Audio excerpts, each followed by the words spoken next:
Welcome to the First Lady Point of View show, everyone. I'm your host, the First Lady, Felicia K. This is where you can expect culture, music, news, reviews, and now politics. So stick around. We got a special guest that I can't wait for you to meet right after this.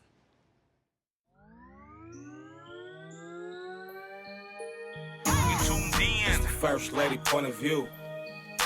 First Lady Point of View. You tuned in. It's the First Lady Point of View.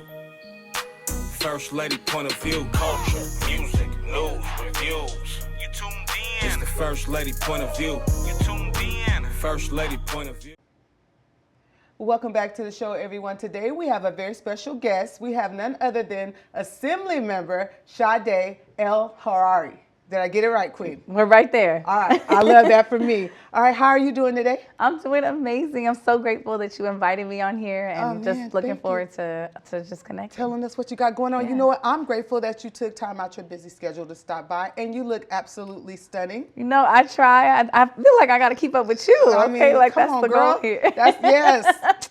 What I always tell them, dressing well is a form of good manners. How about that? I like that. I like All right. that. And then you got your guy here that's here helping you out, and he's Yes. dressed well too. They can't see him, but I just want them to know. Yeah. Oh no, Yeah, he's we to move the in. nines every Yes, time. Yes, I love that. I love that. All right, so we're gonna get right into it. I want you first off, tell everybody where you're from.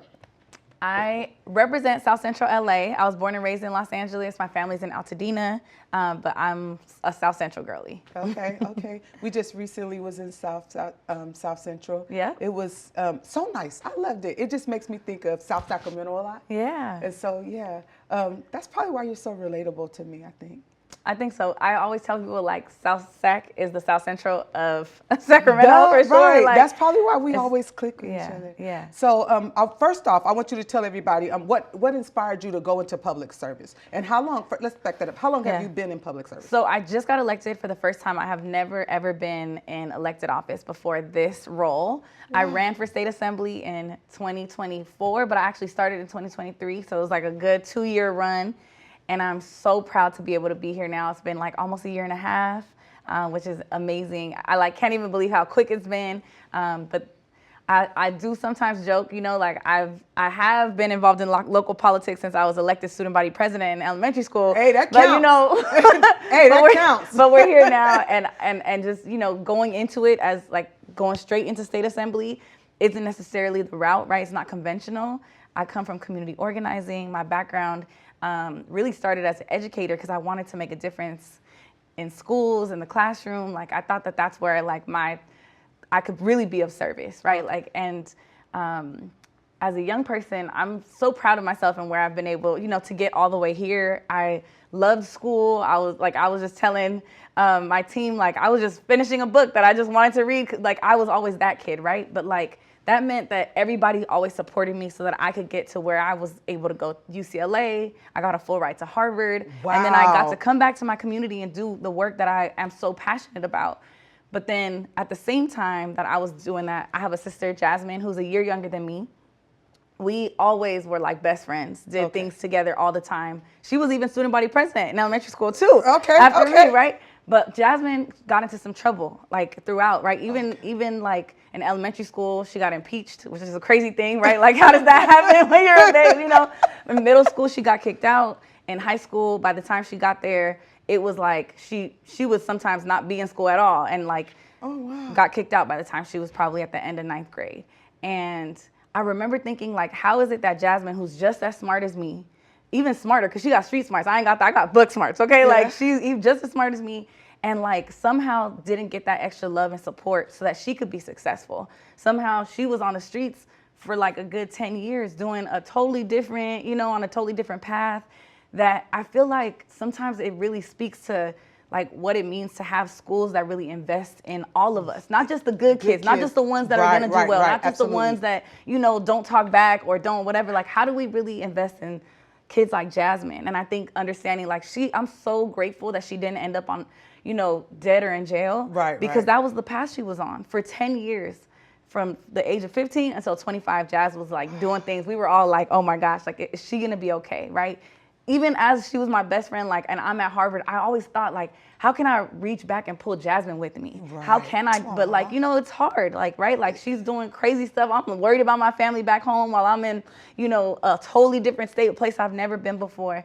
But I remember thinking, if I'm gonna go into the classroom, I'm gonna be the type of teacher that supports Jasmine and Sade, not just Sade because she's gonna do well, right? Right. And I always knew I want to be a social justice educator. I want to go into the classroom in a way that really is like bringing everybody along, right? Like really looking at like all of us deserve to go to college. And so how do we make sure, even if you talk back to me, how do I like love on you still and like not just kick you out the class, which is sometimes what would happen.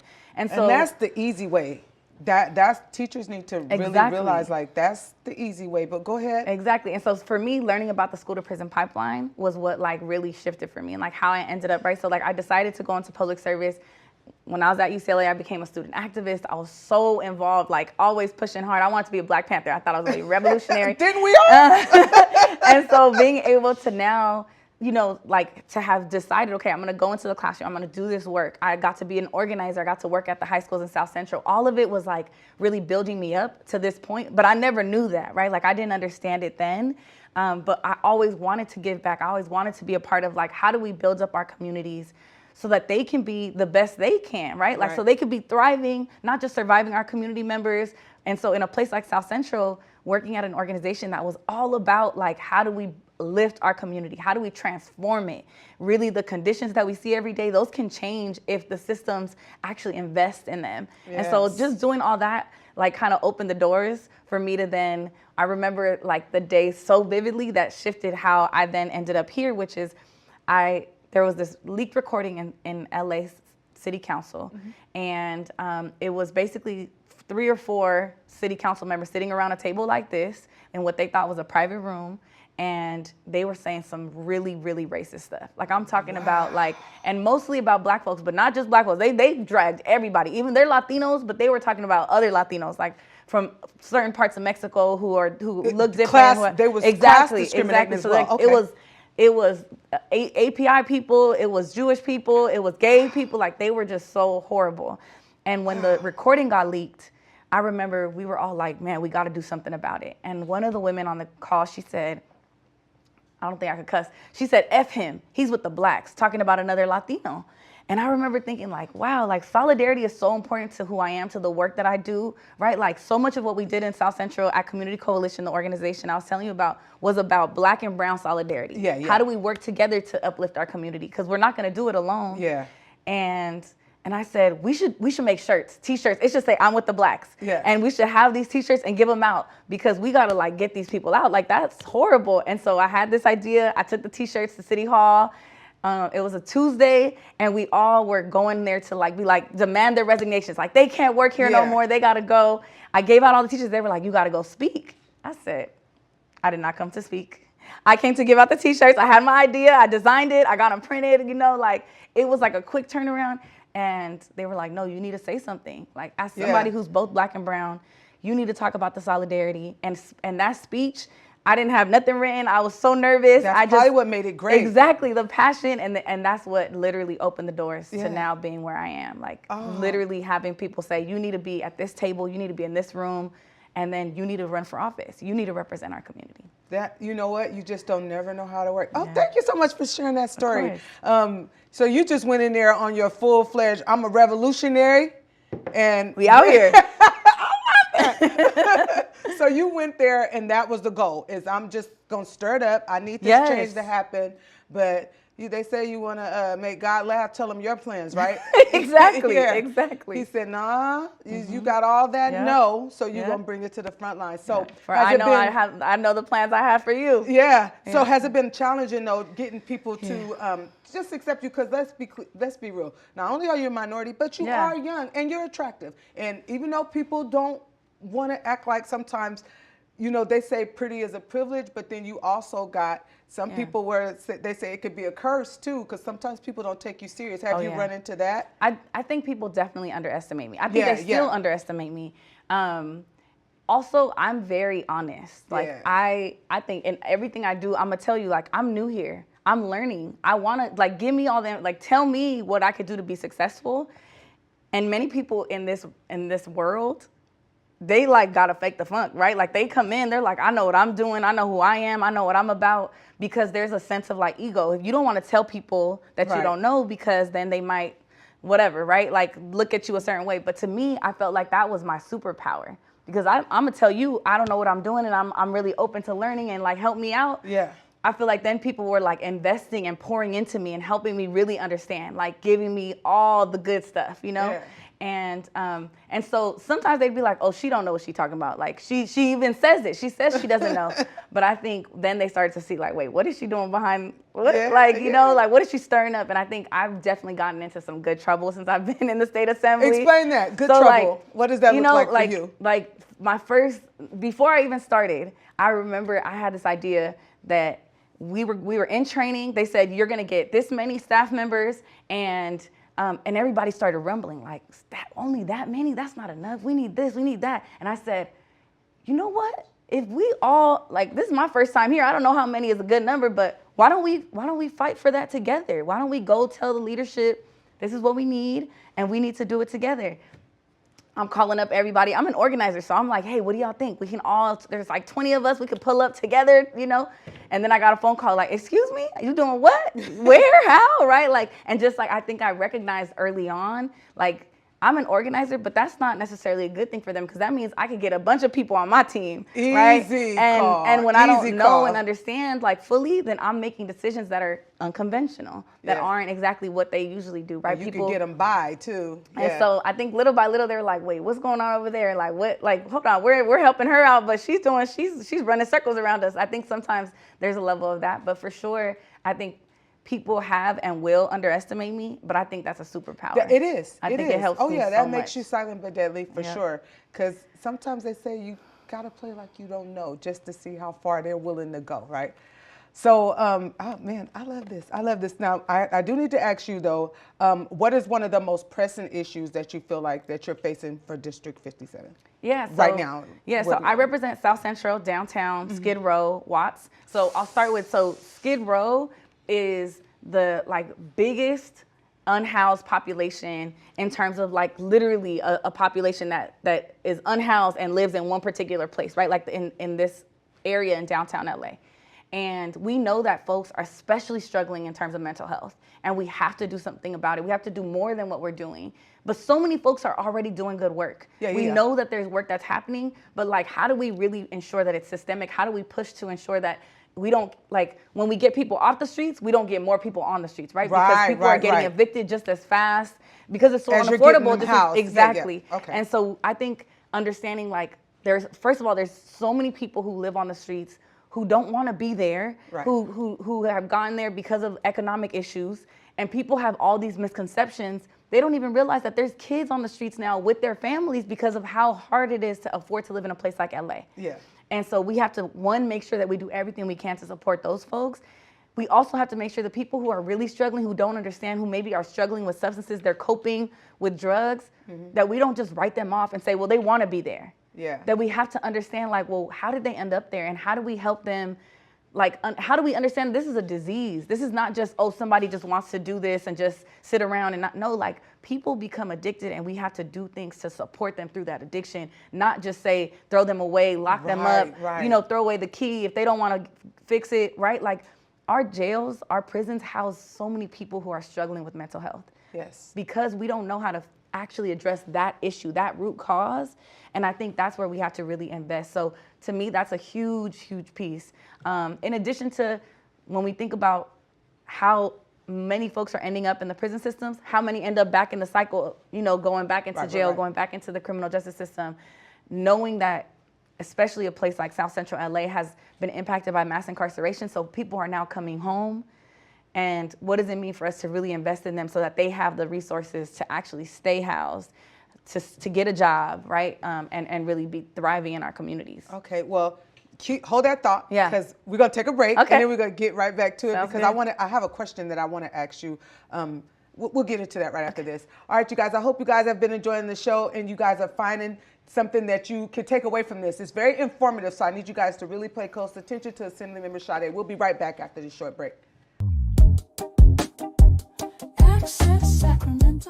Hey, First Lady Felicia K. We would like to invite you all to come out to Cast and Crew on May the 6th from 5 p.m. to 7 p.m. right here at the Coloma Center. All right, now, it doesn't matter your experience or your background. We would love to have you out to come and be a part, whether it's to volunteer, come get your acting on, whatever the case may be. We'd love to see you. Culture, music, news, reviews. You tuned in.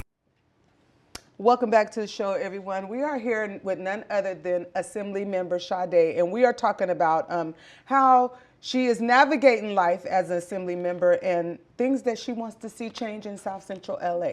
Now, that brings me to my next question. I was going to elaborate a little bit on what we were talking about when you were saying about the mass incarceration. Is that how you got involved with the fire and forestry recruitment program? Is because you, okay. Yes, that's exactly what happened. So when I came in, you know, you asked me a good question earlier. I think I was underestimated, but I also was like really nervous. Okay. I had a lot of imposter syndrome, but I knew I needed to be strategic. What's going to be my focus? How am I going to have an impact? And I decided restorative justice was a big part of it. Okay. How do I make sure that I'm invested in, you know, the issues that we're seeing in the community, and really thinking about how do we keep people from going into the system, but if they are there, how do we rehabilitate them, and how do we make sure that we support them when they come home?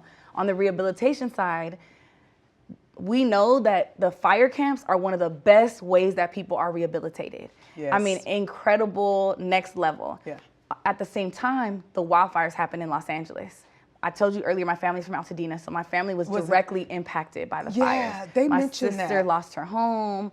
My mom and my sister Jasmine and her kids, they all lived together with their husbands, and they were displaced because of all the issues with the smoke damage. And it was like the hardest time to be starting as an Assembly member, and then to, you know, my family to be going through that. But I was on the ground. I literally got to be, you know, at the Rose Bowl, at the command center, you know, talking directly to some of the folks and understanding what was going on with the fires.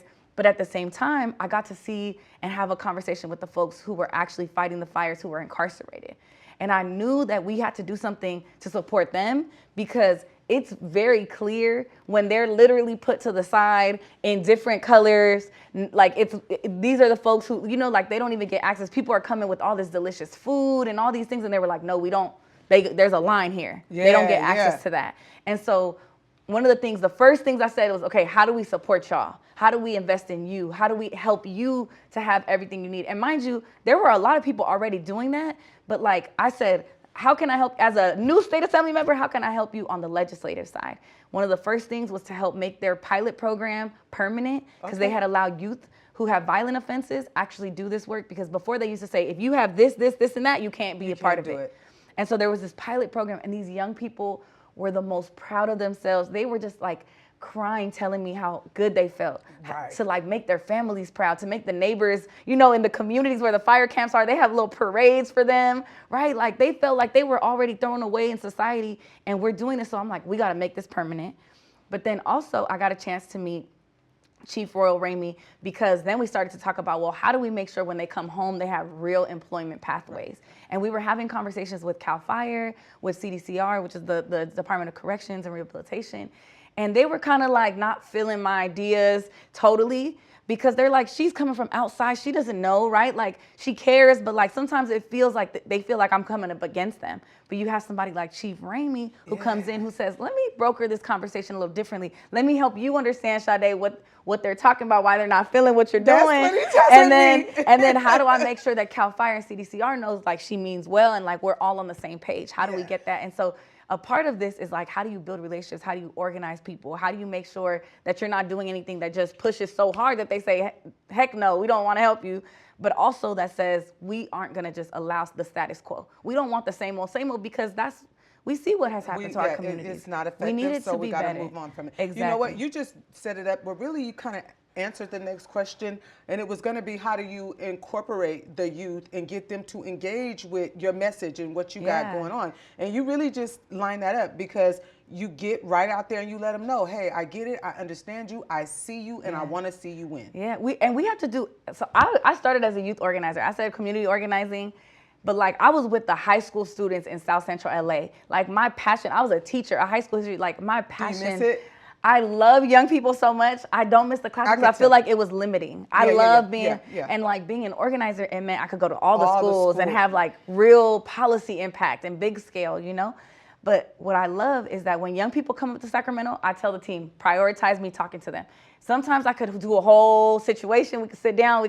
Sometimes it's just a quick picture. But I always make sure if young people are coming up here, if there's an opportunity to have their voices. Yesterday, a young girl was actually testifying on a bill. And she's like, we need to talk about this because kids are vaping and we have to. And I said, the first thing I did, I said, thank you for being here. Yeah. She's a high school senior talking about what's going on and fighting for her community, fighting for her folks. Probably reminded you of you at that age. Like, and it's just so powerful. I'm like, we got to make sure we're uplifting them. And one thing that I'm so proud of, on top of the fact that we have cool programs that we can get them in, African American Leaders of Tomorrow, and the scholarships that we get to give away and stuff, I had a build the bench type of situation where I'm like, any young person who told me throughout last year that they were interested in running, I told them, okay, at the end of the year, we're gonna do a dinner. I want y'all to meet each other, but I want y'all to ask any questions you have so that you know from now, you could be me and you could be better than me. Okay. Like, so that you have already access, you have a direct line to me, you have, like, let's build this together because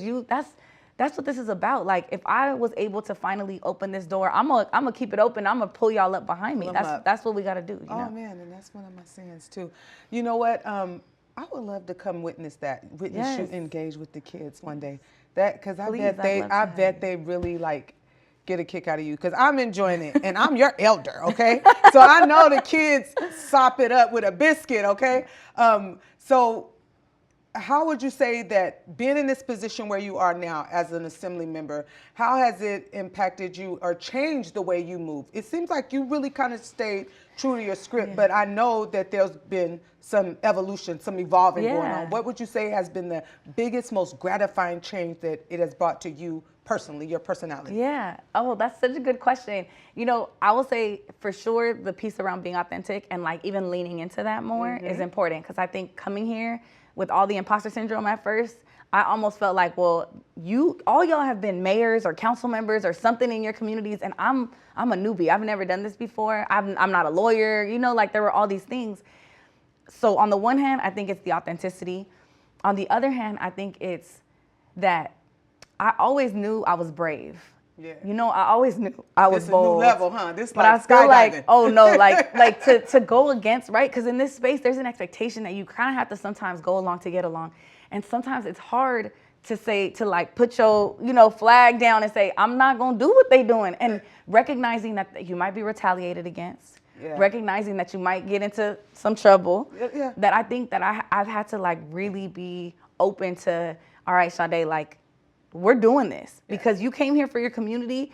This is not about, like this, there's an allure about a place like this, right? Like, I mean, you get treated really differently. People start to see you and you got to, remember to be humble. My sisters always remind me to be humble. They like, Sade, you still Sade, right? But then the other part is like, how do you also use that power so that you can do good? And not just use that power so that you can then, feel good and make money and do all these things that people, sometimes get here and do the wrong things. That we're really here to actually push hard against a system that was never created for us in the first place. Right. That we have to say, I'm not going to stand for just like going along to get along. We have to push hard. We have an amazing governor, and also he needs to be pushed so he can do more for our folks. We have an amazing legislature, but also sometimes they get a little comfortable, and so we have to push all together to say, look, this is hard, and sometimes people gonna feel the type of way, and they're not gonna want to vote for you. But this is what we came for. We didn't came to just keep things, exactly. Okay, now this is the question that we're gonna seal the deal with before we get into you pitching a few things. You just touched on a few things that made me want to ask you this. So we completed all the questions on the card, so now I get to be here with you. The fear part. You mentioned sometimes it's things that come with it that make you fearful. How do you navigate that? Do you just try to what is your process when you get fearful of like, because I can imagine it gets scary. Yeah. So how do you navigate the fear aspect of it? Oh, that's oh man, you asking the hard questions today. I like it. I like it. No, this is good. This is good. I like it. I think I will say I have to like give a lot of love to my team. Okay. Because I hired the right people around me who are not going to let me just take the easy route. it's easy here to take the easy route because then you don't hit all the bumps and the turbulence that comes with it, right? And I think that like what I learned, I did the best year of my life. I traveled around the world by myself.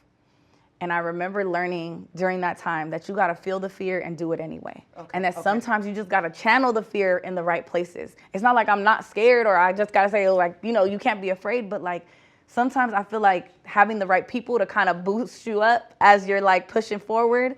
And then I think recognizing that why I'm doing it and always remembering my why. You know, like, and I wouldn't be here without God. Like, I know that for a fact. So sometimes just surrendering, like, look, God, you know, you sent me here for a reason. So, like, keep me, like, you know, grounded, keep me good. Like, you know, I want to stay here. I want to do this work. So, like, just keep me on the right path. And I think having that why in my background all the time, right? Like, that I'm here for the community, that I'm here because I know I'm not here by myself. I know there's the higher power that made sure I got here, that's all a part of that. He's going to keep you protected and safe. Exactly. Oh, man, I love that. And I love you. Thank you so much, Queen, for stopping by and continue to do the work and fight the good fight. And we support you 100%. And don't worry about that imposter syndrome because our good friend Royal, he is working on me with that heavy. Yes, he said so when you said he know how to get in there and talk for you and work, he's working on me. And I tell him, I'm okay with that, even though I'm the big sister. I'm okay with that because he keeps me grounded and he reminds me, like I'm going to tell you, just remember every room you go into, you belong there. That's what he's instilling in me. Yeah, I mean, he's the best and so are you, Queen. I want you to look right here. Okay. Which one we on? 1 or 2 or 3? Where we at? Right here? Right here. We're right here, and tell them your platforms that you want them to get involved with and how they can contact you if you want them to contact you for anything in particular and what you got coming up. Any bill you want them to know about? Oh, I love that. Okay, so number 1, Sade Elhawary. Would love for you to follow us on Instagram at Sade Elhawary or at ASM Sade Elhawary. We are doing some really great work. You could follow us in terms of our website, which is right there, elhawary.asmdc.gov, I think, maybe org. But you'll see it on the screen. But we're doing some big things. If you're interested in being involved, we have volunteer opportunities, internship, fellowship opportunities, but also AB 1231 is an incredibly important bill. We got through the entire process last year, and then they started saying all types of crazy stuff about our bill. It's an opportunity to make sure people stay out of the prison system through diversion programs if they have a felony. Look it up, AB 1231. It's an opportunity for us to do really good work in our communities, and we need your support to get the narrative out, to push it, to make sure that your assembly members, your senators vote for this bill. Oh, man, thank you so much, Queen, for stopping by. And once again, we appreciate you and all you do. Continue to fight the good fight. I don't worry about you, though. I know you got this. You in there making me proud. Oh, man, I thank you all for tuning in. I hope you guys took away something informative from today's episode and you'll be able to watch it. Oh, guess what? This is how we open in season 6. So, hey, you know what? It is what it is. I love you all for watching. Peace, one love. May God bless your hustle. And we're out of here. But remember, make sure you reach back for those that are coming up behind you and pay homage to those who did it before you. It's free and you'll feel good about yourself. I promise you will.